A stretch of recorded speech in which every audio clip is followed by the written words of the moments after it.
Hola, bienvenidos a un repaso más de la lección de escuela sabática, la lección número 2, que se titula Conceptos básicos del pacto. Esta semana tuvimos un acercamiento a lo que veremos durante todo el trimestre de manera resumida. Tenemos que aplicar ciertos principios para entender cada una de las lecciones que siguen a continuación. Y es por eso que es muy importante el estudio de esta semana. Básicamente, esta semana aprendimos cómo Dios se ha manifestado a través de toda la historia bíblica con su pueblo, cómo Él ha intervenido para establecer una relación personal con Él. De manera gráfica veremos un poquito más adelante, en próximas semanas, cada uno de estos pactos que vamos a enumerar hoy. Pero es muy importante que entendamos los principios atrás de estas historias, porque después desarrollaremos las historias, pero esta semana solamente vimos los principios básicos que están contemplados en ella y que es muy importante. ¿Saben por qué? Porque entre más estudiamos la palabra de Dios, entre más nos acercamos a la palabra de Dios, encontramos que no son historias que estén al azar, no son eventos fortuitos. Cada uno de los eventos que se celebran en los libros del Antiguo Testamento y del Nuevo Testamento están sobre una línea muy bien establecida con respecto al plan que Dios tiene con su humanidad. Y es por eso que es muy importante que nosotros vayamos un poquito más a profundidad respecto de lo que sucede atrás de esas historias tan conocidas como la historia de Noé, como la historia de Abraham, como la historia de Moisés. Historias que los niños dominan incluso, que muchas personas que no son incluso de la fe han escuchado acerca de ellas. Pero para ellos solamente son historias. Pero para nosotros, cuando profundizamos en la palabra de Dios, encontramos principios eternos. Y es lo que vimos de esta semana. Así que vamos rápidamente al primer versículo. Y este lo encontramos en el libro de Éxodo capítulo 19, versículo 5. Dice, ahora pues, si dieres oído a mi voz y guardares mi pacto, vosotros seréis mi especial tesoro sobre todos los pueblos, porque mía es toda la tierra. ¿Qué significa para nosotros un pacto? ¿Qué es un pacto? Eso es lo primero que tenemos que establecer. ¿Qué es un pacto? ¿Okay? Si nosotros pudiéramos tener una definición básica, podríamos decir que el pacto es un compromiso que existe entre dos partes. Una promete hacer algo, el otro promete cumplir y el resultado final es la satisfacción de los dos con respecto a eso que prometieron. Eso básicamente sería el pacto 2. Ahora, en la vida real, el pacto se establece entre partes iguales, que pueden cumplir las obligaciones y que pueden establecer relaciones de compromiso. Sin embargo, el pacto bíblico está no en dos partes iguales, porque de un lado se encuentra la parte que promete, que es Dios. Dios es eterno, Dios es grande, Dios es poderoso. Aquí vemos, por ejemplo, en el libro de Éxodo 19, que Él está hablando de guardar un pacto. Él está proponiendo a la humanidad hacer algo especial para ellos, si ellos cumplen también con la parte de su pacto. Así que en este sentido no son partes iguales, porque Dios es grande, Dios es poderoso, Dios es misericordioso. Y en este sentido, entonces nosotros tenemos que establecer quiénes son los sujetos que están relacionados en este pacto. En primer lugar es Dios. Por ejemplo, en Hebreos capítulo 6, versículo 17, Dios promete bajo juramento. Esa es la primera parte de los requisitos que encontramos en los pactos bíblicos. Y siempre se van a repetir en cada una de las historias que vamos a ver más adelante. El primer principio, ¿cuál es? ¿Qué? Dice, Dios promete hacer algo y no solamente lo promete, sino que jura que va a cumplir su visión, que va a cumplir lo que él ha prometido. Eso es muy interesante porque vimos que Dios cuando, en la historia que vimos la semana pasada, cuando Adán y Eva fallan, Él inmediatamente establece la solución a su problema. Él promete intervenir. En este caso, vemos que el Señor en el libro de Éxodo nos está diciendo, yo voy a hacer algo especial. Yo voy a guardar un pacto contigo. Voy a jurar sobre mí mismo porque no había otra autoridad más grande que Dios. Así que Él jura sobre sí mismo. Yo juro sobre mí que voy a cumplir lo que te prometo. Así que la primera parte o los principios que vamos a encontrar, en primer lugar está Dios que establece su juramento. Que Él jura que va a cumplir su parte. Lo segundo, por ejemplo, en el libro de Deuteronomio capítulo 4, versículo 13, la persona que se compromete o que está relacionada con Dios se compromete a cumplir y obedecer a Dios. si nosotros vamos a entablar un pacto con Dios, Dios nos está ofreciendo, yo te voy a dar esto y prometo cumplirlo y lo juro.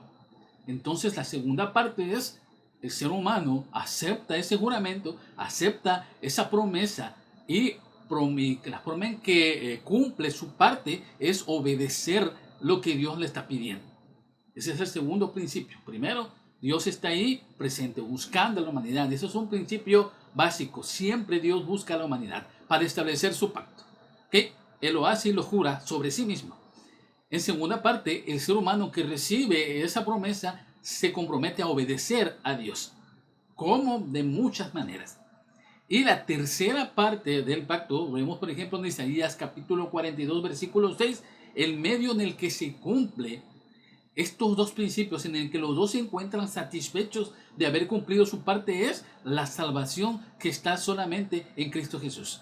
Es algo un poquito raro de entender, difícil de entender, pero por eso tenemos todo este trimestre para irlo aprendiendo. ¿Okay? En la antigüedad, entonces, Dios mostró el plan a través del sistema de sacrificios que apuntaban directamente a Cristo. Cada uno de los sacrificios que los israelitas llevaban al templo a ofrecer por el perdón de su pecado implicaba estos tres principios. Dios prometía perdonar su pecado mientras el hombre obedeciera haciendo el sacrificio, pero el sacrificio final apuntaba ¿a quién? A Cristo Jesús, que sería el Cordero que se sacrificaría una vez y para siempre. Es por eso que es muy importante la lección que vamos a estudiar este trimestre acerca del nuevo pacto. Así que vamos a ir un poquito más lento.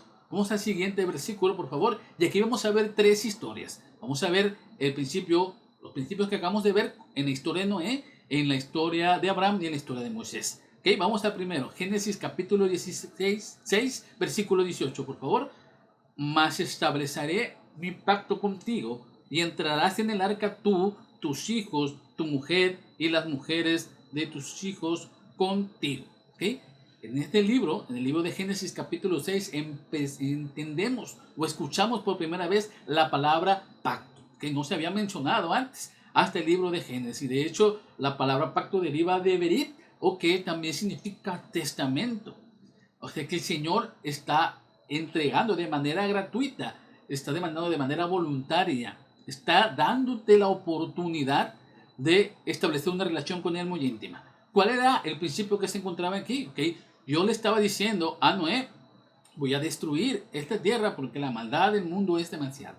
¿Okay? Pero voy a establecer un pacto contigo, no solamente contigo, también con tu hijo y con tu mujer y con las mujeres de tus hijos. Es más, con aquellos que te escuchan a ti, yo también voy a establecer mi pacto. ¿Cuál era la promesa? Bueno, no los iba a destruir, sino que iba a permitir que ellos pudieran vivir si subían al arca. En el segundo componente, entonces, estamos en la obediencia que iba a tener Noé. ¿Por qué? Porque si Noé obedecía a Dios y hacía lo que Dios le estaba pidiendo, que era crear un arca especial, el cual el Señor prometía mantener a salvo de la gran inundación, entonces él, al obedecer, cumplía la segunda parte del pacto. Y al final, Noé, incluso en el libro de Hebreos es mencionado que por su fe, él también cuenta como la justicia divina de Jesús en su vida. ¿Por qué? Porque el arca en el tiempo de Noé significaba la salvación para el que se subiera a él, para el que pudiera entrar en esa arca. Solamente con subir esa madera, esa rampa y llegar a ese lugar, el Señor prometía salvarlo. En estos momentos Dios no nos está pidiendo como Noé que construyamos un arca, pero la gracia de Dios es nuestra arca segura. ¿Y quién nos ha asegurado que nos va a salvar? Pues la sangre de Cristo Jesús. Y Cristo Jesús nos dice, si tú me aceptas a mí, yo prometo salvar, yo prometo cumplir esa parte del pacto que Dios ha establecido. ¿Ven de qué manera se lleva a cabo esto? Vamos al siguiente versículo, por favor. Génesis capítulo 15, versículo 18. En aquel día hizo Jehová un pacto con Abraham, diciendo, a tu descendencia daré esta tierra, desde el río de Egipto hasta el río grande, el río Éufrates. Antes de establecer formalmente su pacto con Abraham, Dios le prometió bendecirle y hacerle bendición para todas las naciones de la tierra. Él prometió entonces que de la descendencia de Abraham surgiría el Salvador del mundo. Qué bonita promesa le dio Dios a Abraham, ¿verdad? aquí hay algo que se me está escapando. Okay, nosotros estudiamos esta semana que Dios es el que está buscando a la humanidad para establecer una relación de pacto con ella. ¿Ok? Saben, hay algo que la humanidad tiene que entender, así como tú también. Para obedecer a Dios, para cumplir nuestra parte del pacto que es obedecer, primero tenemos que creer en Dios. Para creer en Dios, a veces, y eso es quizás la mayoría de las veces, necesitamos ejercer fe. Hay personas que han tenido un acercamiento con Dios, han sufrido milagros en su vida, literales. Se han salvado de algún accidente, se han salvado de alguna enfermedad, han recuperado algún sentido, no sabemos.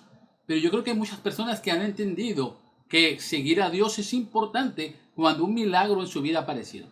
Ok, la mayoría de nosotros no vamos a sufrir milagros de ese tipo, tan extraordinarios quizás como algunos ya lo han vivido. Pero ¿saben qué? Si se nos pide que creamos en ese dador de los milagros. Se nos pide que creamos en Dios. Si nosotros no creemos en Dios, si nosotros no estamos seguros de que Dios es el creador del universo, que Dios está presente en cada instante, que Dios tiene el control de toda nuestra vida, de todos nuestros bienes, de todo lo que sucede a nuestro alrededor. Si no creemos en eso, entonces, por más que queramos obedecerlo, nuestra obediencia no va a ser suficiente, porque Dios no está pidiendo una obediencia mecánica, una obediencia que esté basada en las obras. Es decir, si Dios me dice que me va a prosperar y no me prospera, porque aunque yo haga todas las cosas, no tengo dinero, no tengo abundancia, entonces ya no voy a creer en Dios, porque ¿cómo me prosperó? Eso no es lo que Dios quiere. No quiere que seamos condicionados para obedecerlo. Si vamos a obedecer a Dios es porque creemos en Él, porque por fe lo aceptamos. Sea que nos vaya bien o mal, el Señor ha prometido estar con nosotros. Nos ha prometido cuidar. Noé no había visto llover nunca. Era un acto de fe entender que algo que nunca había sucedido, sucedería. En el caso de Abraham, también sucede lo mismo. Él está pidiendo a Dios, ¿sabes qué? Vete de tu casa y de tu parentela a la tierra que yo te voy a dar. Una tierra que es una tierra prometida, que fluye leche y miel, una tierra próspera, una tierra de abundancia, donde yo te voy a cuidar y voy a prosperar y voy a hacer que tu descendencia cubra toda la tierra. Abraham no sabía dónde iba a ir. Abraham no tenía un mapa, no tenía una visión, no había ido nunca al lugar al que el Señor lo estaba mandando. Y lo único que le dijo, ¿sabes qué? Vete de aquí, irse. Por fe, Abraham obedeció a Dios. ¿Por qué? Porque creía en Dios. Porque se levantaba en las mañanas, hacía sacrificios a Dios. Porque tenía una relación con Dios. Porque su fe era tan grande que no escatimó dejar todo lo que ya tenía. Que era una vida próspera, ciertamente, para ir y vagar errante por estos caminos que quizás no sabía los peligros a los que se iba a enfrentar. Sin embargo, tenía en su mente y en su corazón la promesa de que Dios lo prosperaría y que Dios cumpliría su palabra. Entonces, esa fe es la que el Señor quiere que nosotros manifestemos en ese pacto. Dios está haciendo un pacto contigo. Pero si tú no crees en Dios, si no estás seguro de que Dios es el creador del universo, el que está rigiendo tu vida, entonces tu obediencia está basada en otras cosas menos en la fe. Y eso es lo que Dios quiere, obedecer. Dios entonces quiere establecer una relación mutua. Dios formaliza el pacto con Abraham. Al creer en las promesas divinas, entonces Abraham es justificado por Dios y por tanto capacitado para obedecer y cumplir los términos del pacto. ¿Se dan cuenta cómo es un principio básico? Yo escucho a Dios, le obedezco. Esa obediencia está provocando en mí que cada día surja más y más mi fe se haga más fuerte, más grande, más firme. Y entonces mi relación con Dios está más sólida. Y eso hace entonces que yo cumpla mi parte del pacto. Hace que yo obedezca a Dios. En este caso, por ejemplo, en el nuevo pacto, que es obedecer la ley de Dios, se hace sencillo porque es producto de una relación de amor. Dios está buscando personas que lo amen. ¿Se acuerdan del mandamiento que dice? Si tú me amas, dice, guardarás mis mandamientos. Es algo que el Señor Jesucristo nos dijo. Entonces, amar a Dios implica creer y tener fe en Él. Nuestra obediencia entonces es la respuesta de fe a lo que Dios ya ha hecho por nosotros, lo que Dios ya está en nuestra vida. Dios es un Dios real para nosotros, no es una figura bíblica, no es algo lejano, no es algo que nos hayan contado, que nos hayan imaginado, es algo tangible, es algo verdadero en mi vida. lo puedo sentir porque cada día Él me permite respirar, Él me permite levantarme, tener vida y poder hacer las cosas. Y a veces, en cada instante, en cada dificultad, vemos su mano poderosa. ¿Cómo? No lo sabemos. Cada uno de ustedes tiene una experiencia más personal que yo y pueden dar testimonio de esto también. ¿Por qué? Porque eso es lo que hace que nuestra fe sea una fe viva. Vamos a ver, por ejemplo, lo que dice Éxodo capítulo 19, versículo 5. Ahora el pacto con Moisés.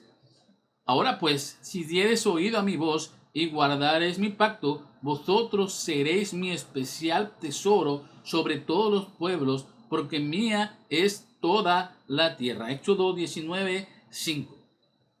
El pacto que Dios estableció con Israel a través de Moisés era una realidad, era una continuidad del pacto que ya había tenido con Abraham, con Isaac y Jacob. Él prometía que ese pueblo seguiría prosperando, que ese pueblo marcaría a través de su vida a toda la humanidad. ¿Okay? Se establece una relación especial con Dios, se promete que será una gran nación y se establece también una obediencia, ya que es más gráfica con Moisés, porque la obediencia estaba enmarcada en los mandamientos que Dios le otorgó a Moisés en el monte Sinaí. Es un pacto de gracia donde Dios toma la iniciativa y da el primer paso, salvar a Israel. Luego le da su ley para que la guarden como una respuesta natural del pacto. Eso es muy importante, porque saben que estamos un poco confundidos con respecto a los pactos. Hay muchas religiones que dicen que estamos bajo un nuevo pacto, que es la gracia divina, y como la gracia divina ya se otorgó de manera gratuita, entonces ya todos pueden hacer lo que quieran. Y no importa si tú sigues en los vicios, si tú desobedeces a Dios, no importa, que Dios te va a perdonar siempre. Ok, vamos a entender algo. Dios ha pedido siempre en sus pactos obediencia. ¿Cómo se manifiesta la obediencia a Él? El cumplimiento de tu parte que te toca hacer en el pacto, porque Él ha prometido prosperarte, cuidarte y salvarte. ¿Cómo vas a obtener la seguridad de que estás en el camino de la obediencia de Dios? No puede ser que hagan lo que tú quieras y eso, bajo la gracia del nuevo pacto según las otras religiones, ya sea suficiente. Hay una parte de la lección de esta semana que decía que debemos de guardar la ley en nuestro corazón. ¿Okay? Pero a veces también hay una parte de la Biblia que dice que el corazón es el que más cambia cada instante. El corazón a veces está triste, a veces está alegre, a veces tiene ira, a veces no. El corazón cambia. ¿Okay? ¿Y cómo es que nosotros tenemos que guardar la ley en nuestro corazón? ¿Okay? Hay que entender esto. La ley debe ser parte importante en mi vida. Debe ser como una pauta, como un camino el cual el Señor quiere que nosotros recorramos. A veces la ley te va a llevar por caminos que tú no quieres recorrer porque tu naturaleza humana, porque tu corazón te quiere llevar hacia otro lado. Por ejemplo, si tú dices que la ley menciona que tenemos que no codiciar y sin embargo a veces sientes el deseo de codiciar, tienes que empezar a practicar la obediencia ciega en Dios. Y esos pensamientos de codicia que quizás puedan ser naturalmente que nazcan, tienes que pedirle a Dios que te los arraigue, que te los desarraigue y que te permita obedecerle completamente como dice su mandamiento. Entonces en ese cumplimiento de la ley de Dios nos permite establecer, mantenernos en el camino en que de la obediencia hacia Dios. No puede ser que nosotros digamos que ya porque Dios nos salvó, que ya porque Dios nos otorgó la gracia, ya no vamos a obedecer la ley, porque la ley ya está clavada en la cruz, la ley ya no sirve. Eso es imposible, porque ¿cómo manifestamos nuestra obediencia a Dios, nuestra parte en el cumplimiento del pacto? Acuérdense que Dios pide obediencia hacia Él. No puede ser que hagamos lo que queramos, que mintamos, que no guardemos el cuarto mandamiento, que es el día del Señor. No puede ser que tengamos otros dioses y que vayamos nuestras esperanzas hacia esos otros dioses y digamos que Dios me sigue perdonando cuando yo estoy buscando otros dioses. Cuando el mandamiento dice que no debo de buscar otros dioses. ¿Te das cuenta cómo funciona esto? Los mandamientos entonces en nuestro corazón implican una necesidad inherente de mostrar siempre ese camino correcto. A pesar de que mis deseos pecaminosos me lleven por otro lado, siempre la ley va a estar ahí para mostrarme el pecado y ayudarme a enderezar esa vereda. Y eso nos va a mantener en la obediencia de Dios, en el cumplimiento del pacto que nos toca a nosotros. ¿Ok? Ojo, necesitamos la ayuda divina, porque por nosotros mismos nunca vamos a poder obedecer completamente la ley de Dios. Necesitamos la gracia de Dios, necesitamos el poder del Espíritu Santo, necesitamos a Cristo Jesús en nuestro corazón. Entre más nos acercamos a Cristo Jesús, la obediencia de la ley se convierte en un hábito, se convierte en una forma incluso armoniosa, feliz de estar con Jesús. Porque cuando estoy con Jesús, muestra su amor, muestra su gracia, muestra su poder en mi vida, entonces yo estoy feliz de obedecerle. Y entonces mi corazón rebosa en alegría y la ley se convierte en algo tan fácil de cumplir que es una norma de vida. Entonces así también entonces en el Evangelio, primero Cristo nos salva del pecado y Cristo nos ayuda a obedecerlo. Filipenses 4:13 que dice, todo lo puedo en Cristo que Él me fortalece. Si yo pienso que no puedo cumplir la ley, ahí está Cristo para ayudarme. Él produce en mí lo que yo no puedo producir naturalmente. El querer, tanto el querer como el hacer por su buena voluntad. Eso es lo que el Señor está pidiendo que nosotros hagamos en esta parte. Entonces con Moisés sucedía lo mismo.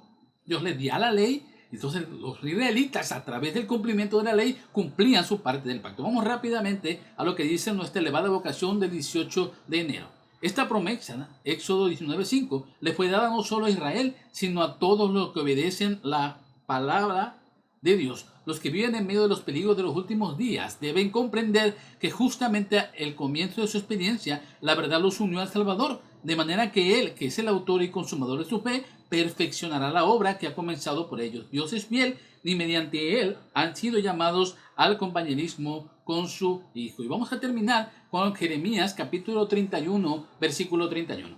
He aquí que vienen días, dice Jehová, en los cuales haré nuevo pacto con la casa de Israel y con la casa de Judá. ¿Por qué fue necesario un nuevo pacto? ¿Okay? Los primeros pactos en el Antiguo Testamento estaban marcados por la obediencia natural del ser humano, por el esfuerzo que el ser humano hiciera por obedecer a Dios. Pero ¿saben qué? A veces eso no es suficiente. Es más, no es suficiente con que nosotros queramos obedecer la ley de Dios. Necesitamos un incentivo más. Y eso es precisamente que Cristo Jesús nos perdona. Que acercarnos a Cristo Jesús es lo único que necesitamos. Ya no necesitamos los sacrificios, ya no necesitamos el santuario terrenal, no necesitamos hacer esa parte externa que los israelitas tenían que hacer para mostrar su obediencia. Ahora solamente a través de la sangre de Cristo nuestra vida es justificada, nuestros pecados son perdonados y ahora nosotros tenemos la seguridad de la salvación solamente en Cristo Jesús. Ese es el nuevo pacto que Él estableció con nosotros. Esa parte final del pacto que es del cumplimiento en Cristo Jesús se hizo cuando Él estuvo en esta tierra. Por eso Jeremías apuntaba hacia esa parte de la historia, cuando se estableciera este nuevo pacto. Este nuevo pacto en nada se diferencia del antiguo, sino que se promete una relación aún más estrecha entre Dios y el hombre, porque ahora conocer a Jesús y ver cómo Él sufrió las mismas tentaciones con nosotros sin pecar, ver cómo Él salió adelante en cualquier circunstancia que se le presentaba, nos ayuda a nosotros a también entender cómo enderezar nuestra vida y cómo solucionar nuestros problemas. Qué interesante es profundizar en la palabra de Dios. Vamos a terminar con el conflicto de los siglos, página 378. En la Biblia, el carácter sagrado y permanente de la relación que existe entre Cristo y su iglesia está representada por la unión del matrimonio. El Señor se ha unido con su pueblo en alianza solemne, prometiéndose Él ser su Dios, y el pueblo a su vez comprometiéndose a ser suyo y solo suyo. La lección nos habla algo de algo muy interesante. Si quieres entender la importancia de respetar el pacto, voltea a ver tu matrimonio. Si tú eres un hombre, una persona casada, entonces entiende que hay una relación de compromiso entre ustedes dos, que es muy importante mantener esa relación para que el matrimonio funcione. Cuando el compromiso se rompe, entonces la relación ya no funciona. Lo mismo sucede en el pacto de Dios con su humanidad. Necesitamos mantenernos en esa misma tesitura de cumplir y obedecer su palabra. Si tú quieres aprender a obedecer su palabra, entonces tienes que acercarte cada día a Él. Tienes que buscar cada mañana su consejo divino. Tienes que buscar obedecer lo que ese consejo divino te está diciendo. Porque es muy bonito leer y estudiar la lección, ¿verdad? Pero es más bonito cuando nosotros cumplimos lo que Dios nos dice. Y esta es la forma en que Dios te habla. Y esta es la forma en que Dios te busca en estos momentos. En el tiempo del fin va a haber un pueblo que se va a levantar. Es un pueblo no que cumple los ritos, sino que es un pueblo que ama a Dios y como ama a Dios levanta este mensaje y le dice a todo el mundo que es el momento de entregarse a Cristo Jesús. Tú quieres ser parte de ese pueblo, voy a orar por ti para que puedas también, como ellos hicieron en el Antiguo Testamento y como queremos hacer ahora, establecer una relación íntima de pacto con Dios. Y vamos a estudiar más a profundidad estos temas. Oremos, por favor. Nuestro Dios y nuestro Padre que estás en los cielos, alabado sea tu nombre. Gracias por la oportunidad que nos diste de estudiar esta semana estos principios del pacto. Ayúdanos para obedecerte, ayúdanos para entender que Cristo Jesús es el cumplimiento de este pacto que has establecido con nosotros. Ayúdanos a acercarte a Él y por fe creer que siempre vas a cumplir tu promesa. Quédate pues con cada uno de mis hermanos y mis amigos en estas transmisiones y que ellos juntos conmigo podamos seguir adelante en esta relación de obediencia a tu palabra. Te lo pedimos en el nombre de Jesús. Amén. Bendiciones a cada uno de ustedes. Tengan un muy feliz sábado.